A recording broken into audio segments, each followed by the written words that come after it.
damos la bienvenida a nuestro programa al licenciado Rolando Emanuel Jiménez. Licenciado, buenos días, bienvenido a PAB. Muy buenos días, José Elías, y muy buenos días al público que siempre te escucha. Bueno, la última reunión de la Junta de Control Fiscal, entre otras cosas, dieron el visto bueno a varios proyectos de energía renovable. Por lo menos dos de ellos.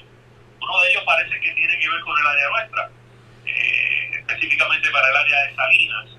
Pero ciertamente vemos a la Junta muy activa en lo que tiene que ver con el tema de la energía. Comenzamos por ahí. Sí, definitivamente. Recuerda que hay 9.000 millones de dólares para la inversión en la reconstrucción del sistema de la Autoridad de Energía Eléctrica y que el Plan Integrado de Recursos requiere el cumplimiento de la política fiscal del Gobierno de Puerto Rico sobre energía renovable, que es obligatorio el 2025 tener un 40% de la energía de forma renovable. Las metas están atrasadas, las métricas anteriores no se alcanzaron, pero es dudoso, José Elías, que los proyectos que están en línea en la Junta y en la Autoridad de Energía Renovable nos lleven a alcanzar esa meta de 40%. La próxima meta importante sería un 100% en el año 2050, pero hay que tomar en cuenta unos detalles, José Elías. Ese no es el tipo de energía, por lo menos el tipo de proyecto que los que conocen bien este tema están abogando. Casa Pueblo, Queremos Sol, Lautier, están hablando de la instalación de paneles solares en las residencias de las personas, que es la mejor manera de hacer más resiliente a la población en términos de desastres naturales, porque esos proyectos pueden ser atacados por un desastre natural y se va entonces el suplido de energía para grandes sectores de la población. Así que es un método de privatizar la energía. Sí, es renovable y es encomiable eso, pero está siempre dependiendo de grandes intereses que monten esas fincas de energía renovable, entonces marginando la utilización de paneles solares individuales en las residencias, que es lo que más resistencia a estos fenómenos podría proveer. Por otro lado, José Elías, pues la cantidad que se autorizó es insignificante, considerada las demandas de energía eléctrica en Puerto Rico, así que son pequeños proyectos que van en la dirección correcta, ¿verdad? Más o menos, pero que no es todo lo que se necesita para alcanzar las metas de la política pública. Bueno, eso por un lado. Por otro lado, licenciado, también la Junta durante esta semana ha estado jugando con acuerdos con bonistas y de hecho dando a entender como que pudieran estar saliendo a los mercados este año. Pero vamos a hablar de eso porque esta semana, a principios de esta semana, de la semana pasada, debo decir, hubo un anuncio de unos acuerdos que se llegaron con otros grupos de bonistas. Vamos un momento sobre ese tema, licenciado. Sí, mira, José Elías, lo que hemos podido ver de esos acuerdos, que primero hicieron anuncio, después circularon el documento, el contrato, es que es insuficiente el recorte que están haciendo. Ellos hacen alarde de un recorte sustancial, pero es porque hay algunas categorías de acreedores que le dieron un corte prácticamente de 99%, particularmente los acreedores no asegurados, y cuando tú juntas los bonistas que tienen un recorte más o menos de 20% con los acreedores no asegurados, pues te sale un recorte de más de 60-70%, y eso es una manera que induce error, ¿verdad? Están presentando el acuerdo de una manera que induce error, como que ellos han logrado tremendos recortes, pero en realidad lo que han hecho es recortar al máximo casi 100% a los acreedores no asegurados y entonces darle un pequeño recorte a los bonistas que nos van a obligar a pagar cantidades insostenibles durante 20 años, 25 años y más cuando tú sumas COFINA, que llega hasta casi 50 años. El asunto es que el plan como quiera no es sostenible. Ellos están alardeando de que ahora la cantidad que se tiene que pagar como servicio a la deuda con este plan sería 1.150 millones de dólares. Pero no explican de dónde los van a sacar, José Elías, porque si tú le recortas al presupuesto del gobierno de Puerto Rico 1.150 millones de dólares, vas a tener que llevar al hueso algunos de los servicios esenciales. Por otro lado, se aumenta el primer pago que se le va a dar a los bonistas a 7.000 millones de dólares, José Elías, lo cual deja en el hueso las cuentas de reserva que tiene el gobierno de Puerto Rico, que podrían ser muy importantes en caso de un desastre natural. mira, ahora nosotros vamos a entrar en la época de los huracanes y el que esas cuentas se vacíen, pues obviamente va a tener un impacto en la posibilidad de que Puerto Rico pueda responder inmediatamente al desastre, particularmente con la tardanza que los fondos federales han tenido siempre, ¿verdad? En este tipo de situación. Y por otro lado, el asunto de la pandemia todavía no se sabe las consecuencias económicas de una manera fehaciente y confiable. Así que están ellos haciendo acuerdos sobre suposiciones que todavía están muy movibles, ¿verdad? Muy flexibles, que podrían afectar el resultado. Mira, qué cosa más contradictoria. Ellos están revisando el plan fiscal y el plan fiscal es el que establece las proyecciones para saber qué es lo que se puede pagar. Y han hecho las promesas con los bonistas sin haber terminado el plan fiscal. El plan fiscal se supone que el gobernador lo someta ahora a principios de marzo y que entonces va a pasar por un proceso que terminaría su aprobación en el mes de abril. Ya en el mes de abril esos acuerdos ya están suscritos y ya están en proceso de la litigación que va a corresponder para el plan de ajuste de deuda. Recuerda que ellos llegan al acuerdo, pero tienen que erradicar el plan. Y el plan tiene que ir acompañado de un escrito de divulgación. Y a cada uno de esos documentos cualquier acreedor puede presentar una objeción. Así que va a haber un proceso largo de litigación que a mi juicio, José Elías, va a ser prácticamente imposible que se pueda culminar en o antes del 15 de diciembre, que es la fecha límite que puso la Junta y los bonistas para que se apruebe el plan de ajuste de deuda. Si no se aprueba para esa fecha, el acuerdo quedaría pues, resuelto. Tendrían que volver a la mesa de negociación. La otra variable que hace imposible esas proyecciones optimistas de la Junta sobre que finalmente salgamos de la quiebra este año, porque así lo dijo Natalia Yareco, que esperaban salir de la quiebra este año, es que hace falta la legislación habilitadora. Y ya Pierluisi ha dicho, y la legislatura, ambos cuerpos han dicho, y sus principales líderes, que no van a avalar los recortes a las pensiones. El propio gobernador dijo que no iba a avalar el plan de ajuste de deuda si tenía recortes a las pensiones. Así que sin el apoyo del gobierno no se puede aprobar la legislación habilitadora que haría imposible la confirmación del plan de ajuste de deuda. Así que yo creo que con todas esas señales, José Elías, la Junta tiene que ser realista y volver a la mesa de negociación para poder traerle a la legislatura algo que sea aceptable para el pueblo de Puerto Rico. La legislatura está aprobando proyectos de ley para imponerle condiciones a la Junta en términos de qué se puede aprobar o no aprobar en un plan de ajuste de deuda. Por ende, va a haber mucha controversia que va a impedir que se pueda finiquitar el proceso. Y no se acaba el mundo, como dicen algunos profetas del desastre sobre este asunto de la quiebra de Puerto Rico. La quiebra no la van a desestimar así, porque sí. La Junta lo que tiene que hacer es traer un acuerdo que pueda generar el apoyo en la legislatura para que se apruebe la legislación habilitadora.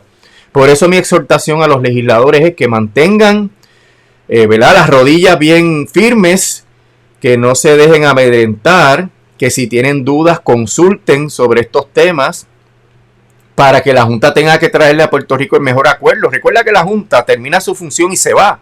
Nosotros, nuestros hijos, hijas y nietos y nietas se quedan para pagar los disparates de la Junta.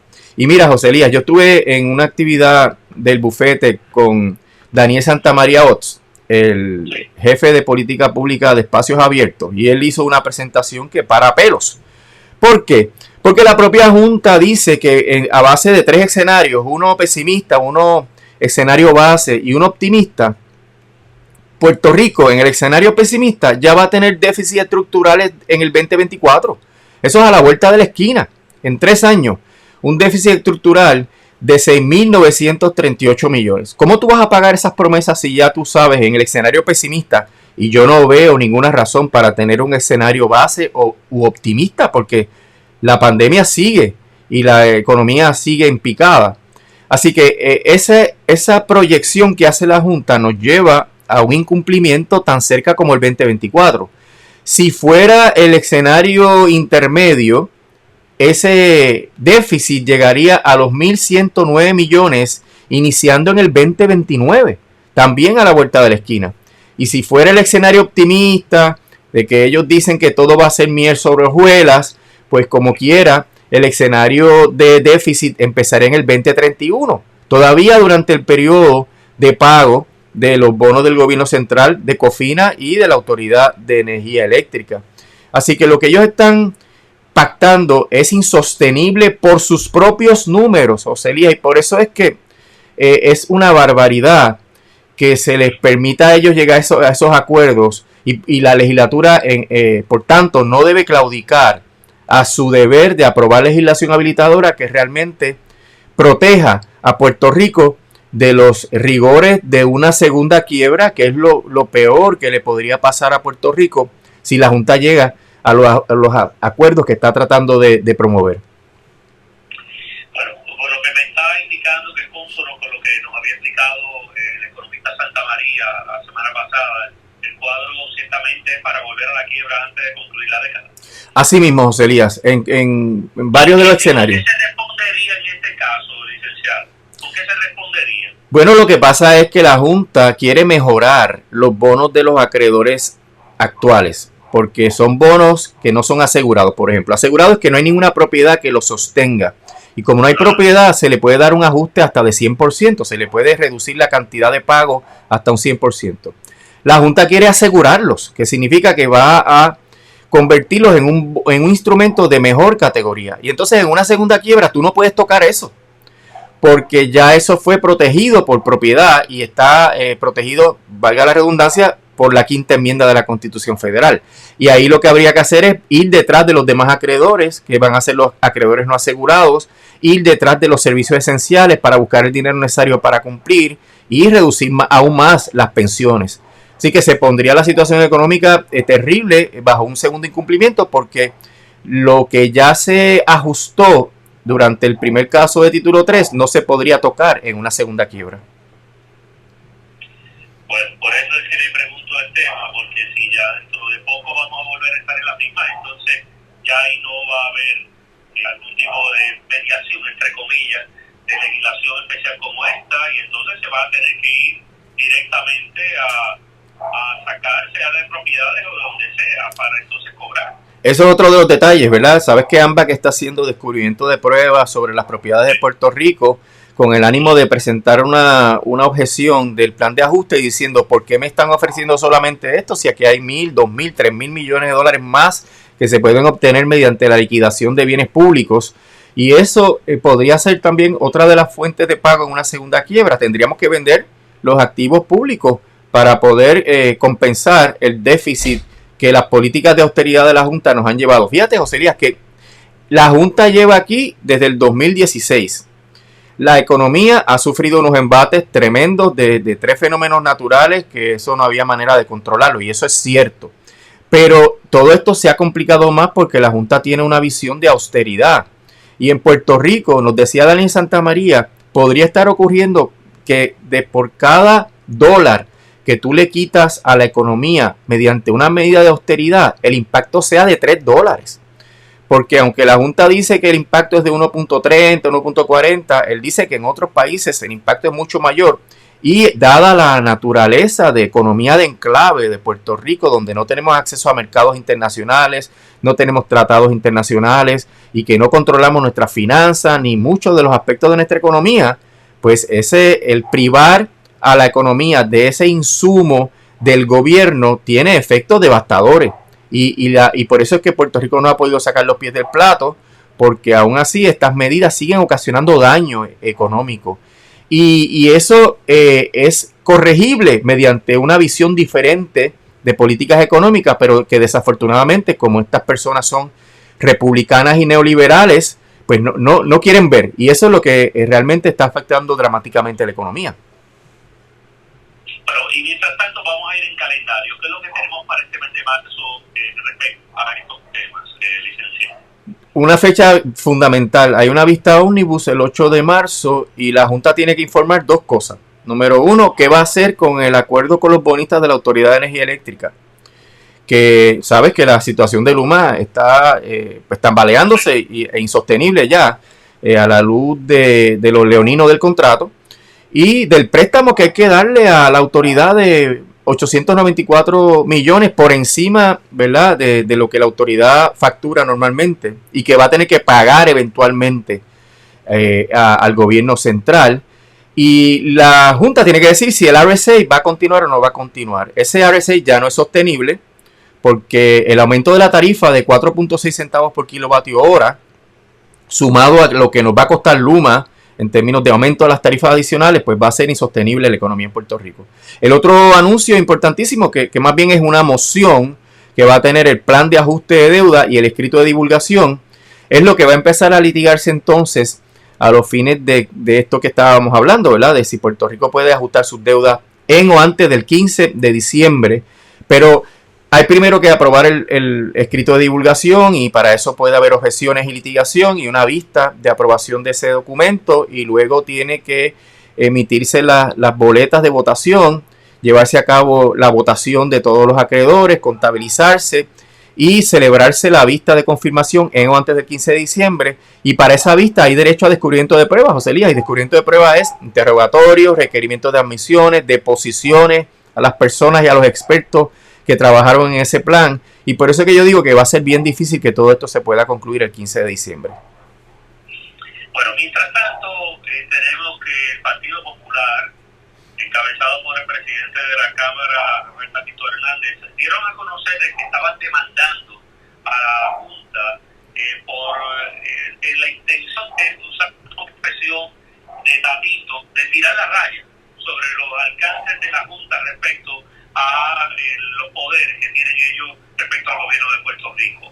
Bueno, primero que todo me gustaría que me aclarara si se trata de una demanda o qué tipo de recurso es del cual ellos están alegando que es lo que quieren confrontar a la Junta del Tribunal Federal. Bueno, ellos tienen una demanda, pero es del año 2018, no es que la radicaron ahora. Esa demanda se radicó coincidiendo con el reclamo de Lutier de que la ley promesa violaba la cláusula de los nombramientos de la Constitución Federal y ellos radicaron un caso similar, pues apoyando los planteamientos, pero de sus reclamaciones quedó pendiente una sobre si la ley promesa violaba la separación de poderes entre, ¿verdad?, en el gobierno de Puerto Rico. Fíjate que el Tribunal Supremo resuelve que la Junta es una instrumentalidad territorial y como tal no le aplica la cláusula de los nombramientos de la Constitución Federal. Y eso pues hizo que se declarara sin lugar la impugnación de que la ley promesa era inconstitucional.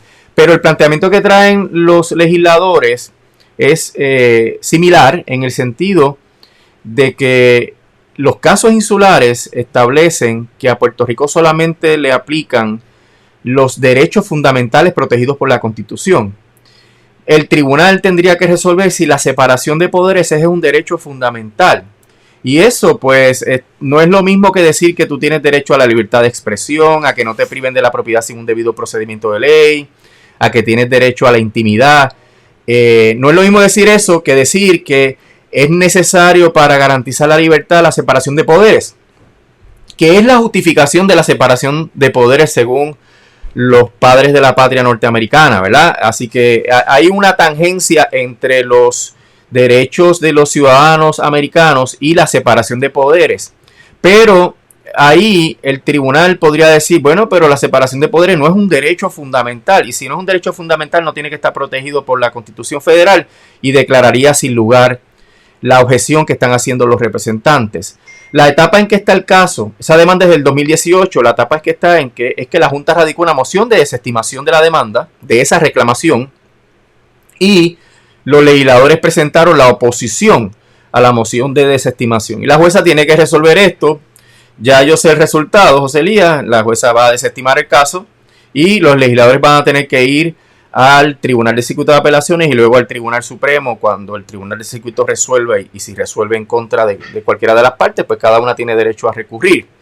Ahora, es un gesto importante de reclamo de que la ley promesa es inconstitucional. Tú sabes que yo llevo abogando mucho tiempo para que el gobierno se lance a impugnar la constitucionalidad de la ley, pero tal vez no son los planteamientos que podrían tener más efectividad en este proceso, porque son planteamientos marginales, no van al grueso del problema, y el grueso del problema es la relación colonial.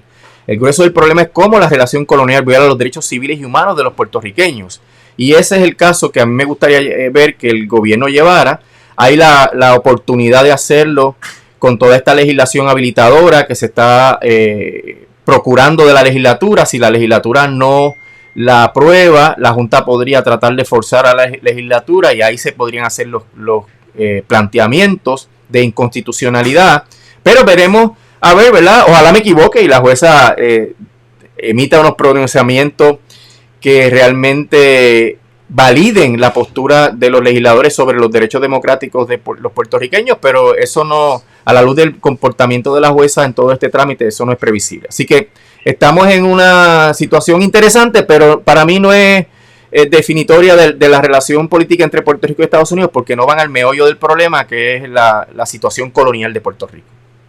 Sí, de hecho, uno viendo quiénes son los que están argumentando, una persona que hace unos días estaba diciendo a los medios de comunicación que él es americano, en el caso de Tatito, no van a entrar al meollo de esto, como usted muy bien describe, porque sería dispararse en el pie, porque va a exponer la condición colonial que es el Estado Libre Asociado respecto a los Estados Unidos, y esa misión no la van a hacer. Entonces, no sé qué tipo de argumentos puede utilizarse para hacer un reclamo y tirar la raya sobre los poderes si no se va al tuétano de este asunto.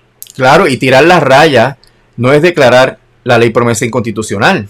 Tirar la raya es: yo puedo coexistir con la Junta siempre y cuando la Junta no me haga esto, no me haga lo otro, no me desapruebe las leyes, no me apruebe el presupuesto por encima de mi voluntad. Eso no es tirar la raya, eso es someterse, eso es hacer un acomodo. Y eso no es lo que Puerto Rico necesita. Puerto Rico necesita salir de esa ley colonial e iniciar procesos de descolonización para poder lograr crecimiento y desarrollo económico.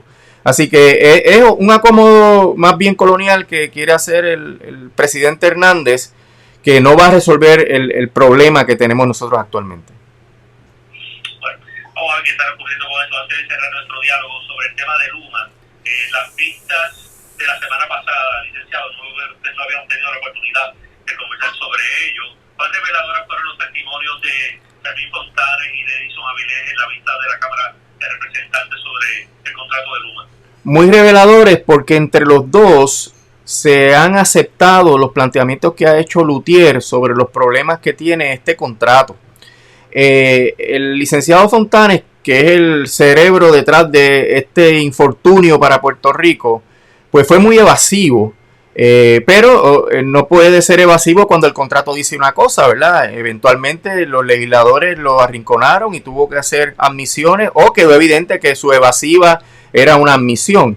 Pero cuando se mezcla con el testimonio de Edison Avilés, que fue más directo y que aparenta tener más conocimiento del contrato que el propio Fontanes, una cosa paradójica, José Elías, pues vimos que se admite el problema que hay con los derechos laborales, se admite la delegación total de todas las facultades de la Autoridad de Energía Eléctrica a Luma, separando esto de la versión oficial de que esto es solamente transmisión y distribución. Aceptan que ellos van a controlar el despacho de la energía, lo cual tiene una influencia tremenda en quién recibe o no recibe energía y quién vende o no vende energía aquí en Puerto Rico. Las políticas públicas, el manejo de los fondos federales. O sea, que cuando tú escuchas de manera integral ambos testimonios, te das cuenta que el contrato es perjudicial, valida los planteamientos de Lutier, valida los planteamientos del Centro para la Nueva Economía, que hicieron un informe muy detallado de todos los peligros que esto presenta, valida los planteamientos de AIEFA, el instituto, el think tank norteamericano, que está mirando muy de cerca el problema que tiene Puerto Rico con la energía. Y las vistas van a seguir, estaremos pendientes. Viene la Junta de Gobierno de la autoridad, el presidente de la Junta de Gobierno, y vendrán los grupos que se están oponiendo al contrato de Luma para darle contexto. Fíjate que ya refirieron a Edison Avilés. Falta que la Cámara vote sobre el tema, pero ya la comisión refirió a Edison Avilés a la Oficina de Ética Gubernamental y al Tribunal Supremo. Y esto es una validación de los planteamientos que ha hecho Lutier, de que en este proceso hubo unos vicios fundamentales de conflicto de intereses y de parcialidad de parte del negociado, que anulan y vician todo el trámite que se utilizó para emitir el certificado de cumplimiento de energía, que es el documento base del contrato de Luma, que sin ese documento no se podía firmar el contrato de Luma. Así que ya la investigación está rindiendo frutos de descubrir o ratificar, reiterar los problemas enormes que tiene ese contrato. Bueno, vamos a ver qué está ocurriendo con esto, licenciado. Quiero, como siempre, agradecer la oportunidad que nos brinda siempre de dialogar y estaremos hablando más adelante. Como no, José Lía, estamos a la orden y que pasen buen día.